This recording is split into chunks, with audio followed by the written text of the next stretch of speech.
Selamat siang pemirsa, Five News kembali hadir untuk menyajikan berita-berita terhangat dan teraktual. Bersama saya Aji Lutfi dan rekan saya, Indah Kusuma Wardani.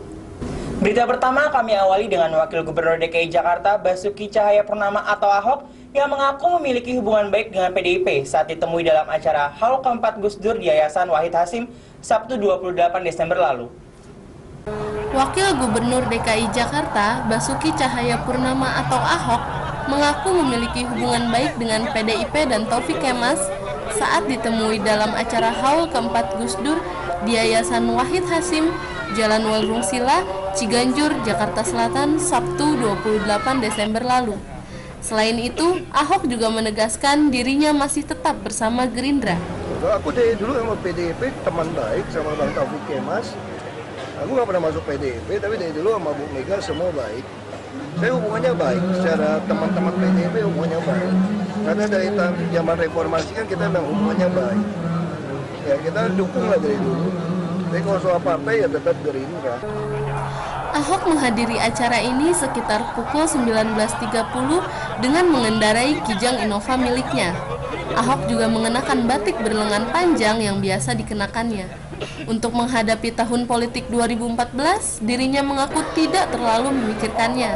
Dirinya lebih mementingkan Jakarta. Ya bagi kami sih kami tidak terlalu mau pusingkan soal tahun politik tahun depan. Bagi kami tahun depan bagaimana kemacetan bisa kita selesaikan sebagian. Karena kita bisa mengkasihkan bus Transjakarta yang banyak, metro bus sedan yang banyak. Nah bagi kami 2014 itu jauh lebih penting. Makanya kami tidak terlalu campur urusan politik atau parpol lah. Selain Ahok, acara tersebut juga dihadiri Ketua Umum Partai Gerindra Prabowo Subianto, Ketua Nahdlatul Ulama Hasyim Muzadi, mantan Ketua Umum Partai Demokrat Anas Urbaningrum, dan beberapa tokoh lain, serta ribuan masyarakat dari berbagai kalangan. Dari Jakarta, Nisya Lutfiani memberitakan. Perbaikan jalan yang jebol akibat banjir di Jalan Raya TB Simatupang berlangsung 2 pekan. Akibatnya semua kendaraan menuju Pasar Rebo dialihkan menuju sisi jalan tol.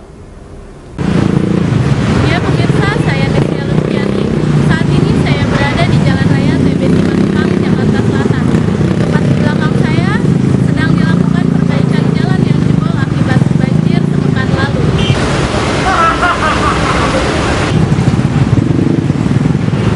Perbaikan ini mengakibatkan kemacetan di ruas Jalan TB Simatupang dari arah Ragunan menuju Pasar Rebo. Kendaraan menuju Pasar Rebo kemudian dialihkan ke sisi jalan tol.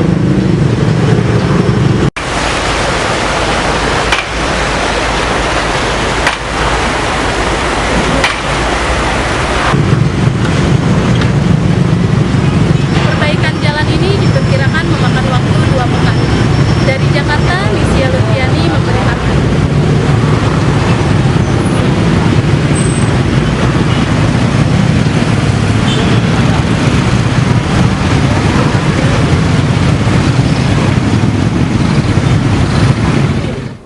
Pemirsa, mantan Ketua Umum Partai Demokrat Anas Urbaningrum akhirnya memenuhi panggilan penyidik KPK.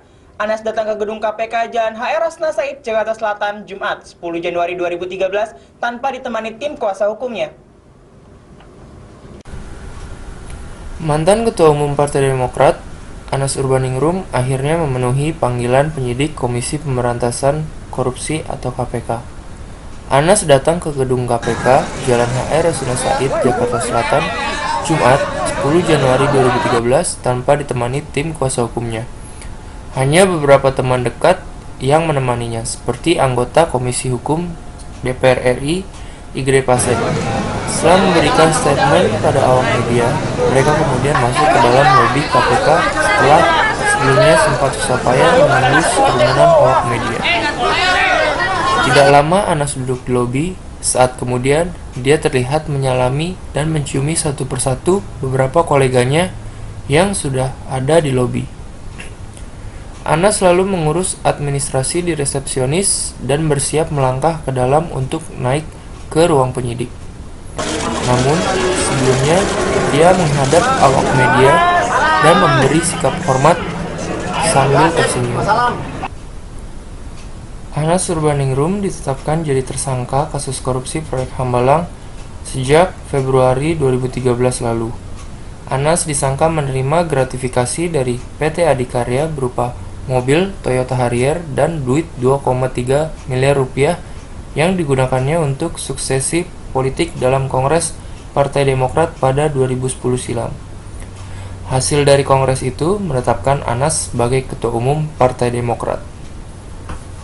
Dari Gedung KPK Jakarta, Sigit Aryonugroho memberitakan. Jelang perayaan Tahun Baru 2014, pedagang trompet memenuhi sejumlah ruas jalan di sekitar Jalan Melawai Raya. Liputan selengkapnya akan hadir setelah pesan-pesan berikut ini.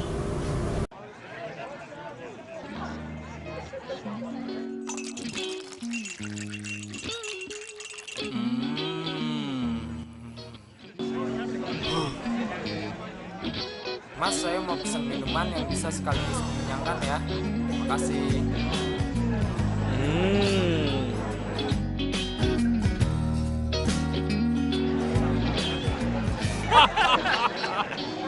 Get your energy from Energo.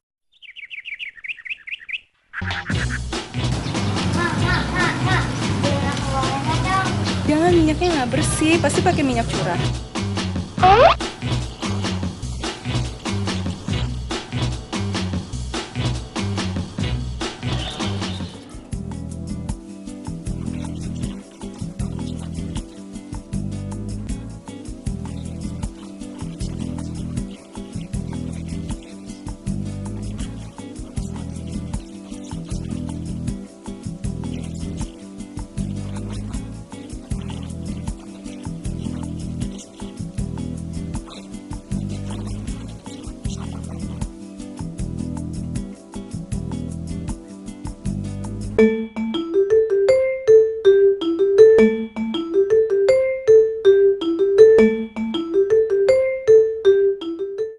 Ya pemirsa, jelang perayaan Tahun Baru 2014, pedagang trompet memenuhi sejumlah ruas jalan di sekitar Jalan Melawai Raya, Jakarta Selatan.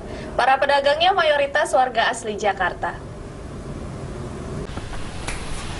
Jelang perayaan Tahun Baru 2014, pedagang trompet memenuhi sejumlah ruas jalan di sekitar Jalan Melawai Raya, tidak jauh dari Taman Ayodhya, Jakarta Selatan.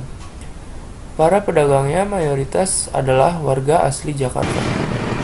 Aneka jenis trompet yang terbuat dari kertas karton, spons, dan cat warna ini dibentuk menyerupai ular naga, kupu-kupu, dan berbagai jenis alat musik seperti trompet tanjidor dan lain-lain. Harga trompet dibanderol mulai dari Rp10.000 sampai Rp250.000.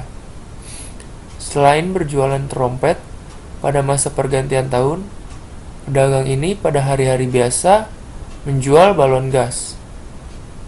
Saat ditanya tentang omset, pedagang menjawab jika menjual trompet ini hanya musiman, tetapi kalau menjual balon gas dilakukan sehari-hari. Bapak udah lama jualan trompet? Lama. Lama, dari tahun berapa tuh Pak kira-kira? Dari kecil. Nah Pak, kan kalau trompet ini kan musiman ya Pak ya? Iya. Paling mau tahun baru gitu aja. Sebelumnya berarti dagang trompetnya itu di tahun baru aja gitu? Selain dagang trompet, dagang apa lagi Pak? Balon. Dagang balon juga. Balon gas. Terus kalau omsetnya itu lebih gede dagang balon apa dagang senapan? Ya kalau dagang balon kan hari-harian kan. Kalau ini kan musik kan. Biasanya rame Pak di sini. Biasanya mah rame. Meski para pedagang mengaku belum mencapai omset yang signifikan, penjualan trompet diyakini akan terus meningkat menjelang malam tahun baru. Kesini tiap tahun beli di sini apa gimana? Oh enggak, ini saya cuma numpang lewat doang. Kayak apa, trompet di sini makanya saya mau beli. Oh, terus harganya mulai dari berapa sih? Mahal atau murah? Harganya relatif sih, mulai dari 10.000 sampai 5.000. Dari Jalan Melawai Raya, Jakarta Selatan, Sigit Aryonugroho memberitakan. Pemirsa, mendengar nama bakso pasti sudah tidak asing lagi di telinga kita. Jika Anda melewati kawasan Jalan Tebet Raya Jakarta Selatan, terdapat kedai bakso yang mungkin unik jika dilihat dari namanya.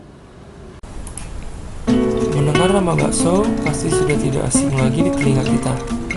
Jika Anda melewati kawasan Jalan Tebet Raya Jakarta Selatan, terdapat kedai bakso yang mungkin unik jika dilihat dari namanya. Ya, bakso moncrot. Dari namanya saja kita mungkin sudah bertanya-tanya, apakah sih itu bakso moncrot? Kedai bakso ini berdiri sejak April 2008. Pemilik dari kedai bakso ini juga memiliki kedai ayam bakar Mas Mono yang terkenal itu. Bakso moncrot merupakan satu dari 3 varian lainnya yang ditawarkan pada kedai ini. Bakso moncrot ini merupakan bakso yang berada di dalam sebuah tomat. Itu mengapa bakso ini dinamakan bakso moncrot. 3 varian lainnya adalah bakso urat, bakso daging, dan bakso gepeng. Satu porsi bakso moncrot dijual dengan harga Rp17.000. Sementara jika tidak memakai bakso moncrot, harganya ialah Rp14.000. Yang unik lagi, kita bisa sepuasnya mengambil bahan pelengkapnya seperti mie kuning, mie putih, dan bumbu lain tanpa dipungut bayaran alias free. Namanya siapa? Andre. Andre, udah sering kesini? Cukup sering kok. Sering ya? Apa sih namanya yang bikin Mas tertarik buat kesini? Baksonya cukup unik. Rasanya juga beda sih sama yang kayak bakso-bakso yang lain. Kalau masalah harganya masih Harga sih cukup terjangkau lah. jangkau ya? Biasanya kesini tuh berapa kali? Nggak sering ya, seenggaknya seminggu sekali. Dengan adik Yul. Di sini sebagai apa? Sebagai kasir juga, ini bisa jadi karyawan biasa. Bakso moncrot ini tuh berdirinya kapan sih? Tanggalnya sih nggak tahu pasti, cuman dari sejak April tahun 2008. Kenapa namanya bakso moncrot? Namanya bakso moncrot soalnya baksonya ada di dalam tomat. Selain bakso yang di dalam tomat itu ada varian apa lagi? Kita di sini ada 4 varian. Kayak satu moncrotnya, ada bakso urat juga, daging sama gepeng. Yang paling dipopuler di sini apa? Bakso tomat. Ramenya tuh setiap kapan aja sih? Hampir setiap hari, tapi jam-jamnya ya kalau misalnya Senin sampai Jumat biasanya jam makan siang. Kalau weekendnya malam minggu pas dari habis maghrib ke bawah udah rame. Harganya kisaran berapa sampai berapa? Kita buat porsiannya kalau pakai moncrotnya 17.000, kalau nggak pakai 14.000. Kan tadi saya lihat tuh ngambil sendiri ya Pak. Itu kenapa ngambil sendiri? Karena kita kalau buat mie-nya itu free, jadi bebas customer mau ngambilnya berapa banyak. Jadi yang bayar tuh baksonya aja. Iya, kita ngitung per bakso aja. Dari Tebet, Jakarta Selatan, Sigit Aryo Nugroho memberitakan. Liputan kuliner tadi sekaligus mengakhiri perjumpaan kita kali ini. Kami beserta kru yang bertugas mohon undur diri. Terus saksikan 5 News hanya di 5 TV.